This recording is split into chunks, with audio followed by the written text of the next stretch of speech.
La rencontre qui devait se dérouler le mardi 15 octobre entre le Nigeria et la Libye dans le cadre des qualifications pour la Coupe d'Afrique des Nations 2025 ne s'est pas jouée. Les Super Eagles ont décidé de ne pas disputer le match, se disant victimes de traitements inhumains depuis leur arrivée en Libye, a indiqué lundi 14 octobre la Fédération nigériane de football. La délégation nigériane a été retenue dans un aéroport désaffecté de l'est de la Libye et l'atterrissage de leur vol affrété dimanche. Selon la Fédération nigériane de football, l'ambassade du Nigeria ne pouvait pas intervenir. Elle a ajouté que l'équipe devait être rapatriée dans la journée de lundi et qu'une plainte officielle avait été transmise à la Confédération africaine de football. Réagissant à cette polémique, la Fédération libyenne de football a de son côté évoqué dans un communiqué publié sur le réseau social X un simple malentendu expliquant que le vol avait dû être dérouté vers un autre aéroport que celui prévu, comme cela peut arriver parfois dans le monde entier.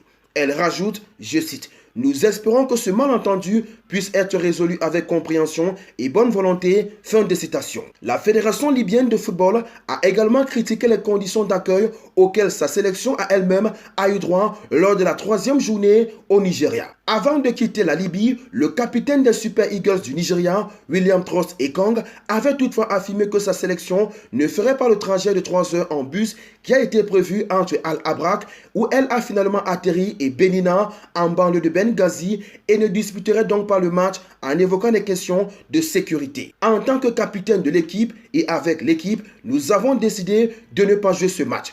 Laissons-leur les points. Nous n'accepterons pas de voyager par la route ici, même avec la sécurité, ce n'est pas sûr.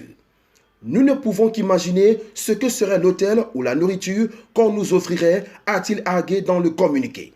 Victor Boniface, l'avant-centre de Bayer Leverkusen et cadre de l'équipe, a aussi partagé son désarroi sur X, je cite.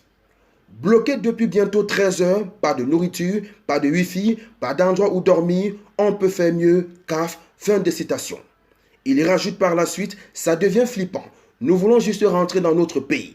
L'ancien star du football nigérian, Victor Ikpeba, qui accompagne l'équipe, a appelé à des sanctions sévères contre la Libye. C'est un pays à haut risque et on se demande vraiment qui a approuvé le fait que la Libye joue ses matchs à domicile, a-t-il déclaré. L'équipe n'est pas en sécurité et ceux d'entre nous qui voyagent avec elle ne sont pas en sécurité non plus, a continué l'ancien buteur de l'AS Monaco. Le ministre des Sports du Nigeria, John Owan Enoh, a justifié la position nigériane sur le réseau social X en ces mots, je cite. « Avec les événements des dernières heures, leur sécurité n'est pas garantie et l'équipe insiste sur le fait qu'elle ne peut pas poursuivre le match, non seulement à cause du traumatisme et de la torture psychologique qui en résulte, mais aussi à cause de la peur pour sa sécurité. En tant que ministre des Sports, j'ai demandé au président de la Fédération nigériane de football de déposer une plainte officielle auprès de la CAF sans préjudice des mesures déjà prises, a plaidé l'homme politique qui a ensuite dévoilé la teneur de son échange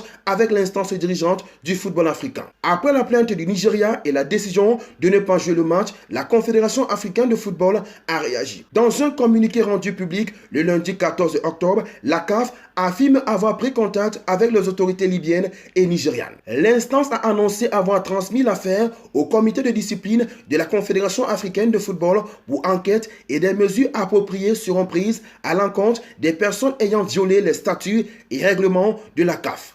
Affaire à suivre. On n'oublie pas la devise, likez, commentez, partagez et abonnez-vous pour les nouveaux. On Sport TV, la chaîne référence de l'actualité sportive africaine.